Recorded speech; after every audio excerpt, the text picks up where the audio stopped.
Hi everyone, welcome back to my channel. If you are new around here, I'm Amy and I create and upload art related videos here every single week. Today I have a new tutorial for you and we're going to be taking a look at how I drew an up close eye study of a tiger. So let's jump straight into this one. I am using the Faber Castell Polychromos pencils on the Fabriano Artistico paper, and the first thing I like to do is block in my main outlines and shadows. So I like to do this for two main reasons. Firstly, it's really important to establish your core values, and also I like to make sure that I am accurately outlining all of the shapes that I need to. So for example, the eye. And I just like to start with the eyes because it's a main focal point of a drawing, and I love to get in all of those different values and hues in the eyes first.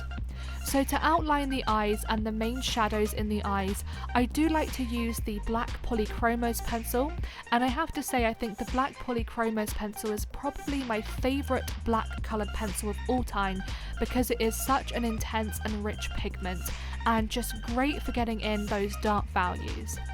I also like to mark out the pupil, again because I like to define those darkest areas, and I often find that the pupil is almost completely black, so it's important that you define the pupil in the eye. Once I've marked out the main outlines in the eye, the second step I like to do is start to shade in some of my lightest values. So this tiger's eye has quite a lot of rich and dark deep tones in the eye, and what I do is I start to include some yellow tones and brown tones, but I keep these tones very light to start with, and then I just gradually build up on those tones and values. I have said many times before that it really is important to start with those light tones, because trying to add light tones over dark tones is going to be really hard to do, but if you add the light tones in first, then they will show through as undertones.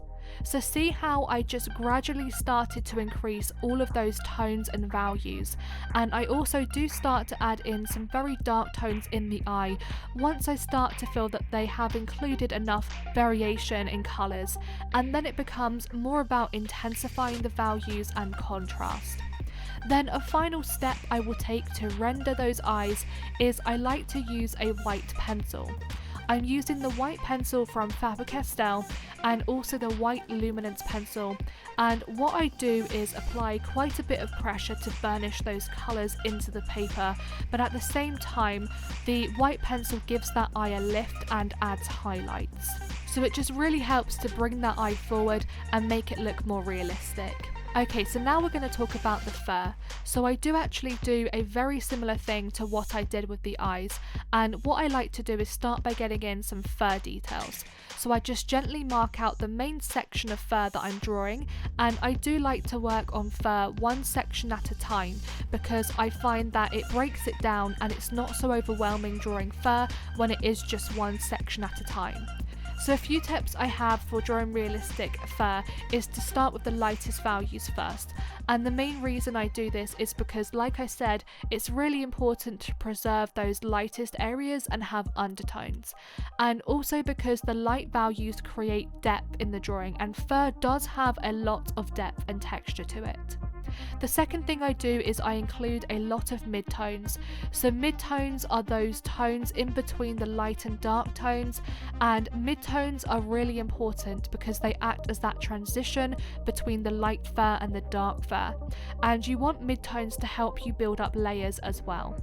Then we have the dark tones, and dark tones are so important because they add value and contrast, and I have to say I think that dark values really do transform drawings because they add that intensity, and if you don't have that then your drawings won't pop or stand out that much.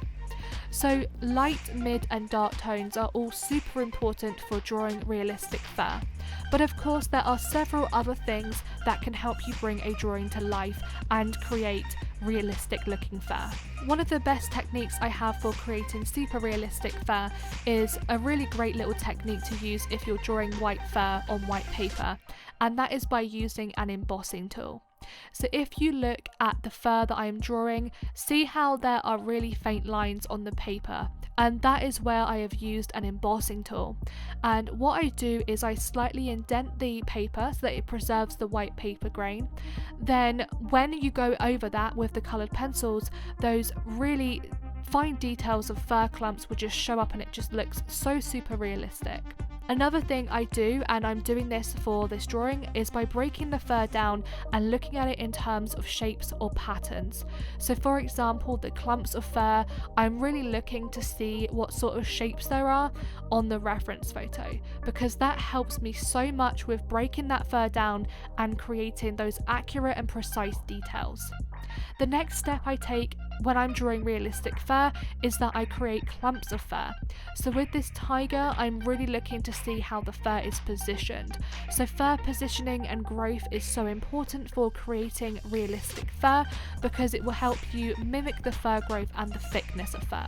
So I try and draw my fur in clumps, and to create clumps of fur, I really look at the shadows in the fur, because that gives an indication of what the fur growth is like. So for areas of fur that is quite sparse, I just add a little bit of shading to those areas, but not too much because the fur is a lot thinner. But in the areas where the fur is quite thick, I'll add a lot more pencil value down and shading to create that illusion of fur growth.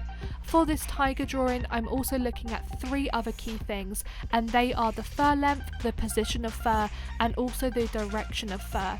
And all 3 things are really important to have to create that realistic impression of fur. So all in all, I hope that you did pick up some really helpful tips from today's video, and if there were any techniques that you haven't heard of or tried before, then please do let me know in the comments section down below, because I'd love to hear about that.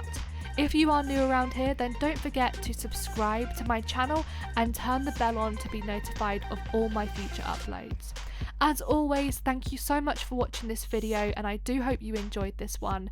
I'll be back in a few days' time with a brand new video, so I look forward to seeing you all in my next one. Bye guys!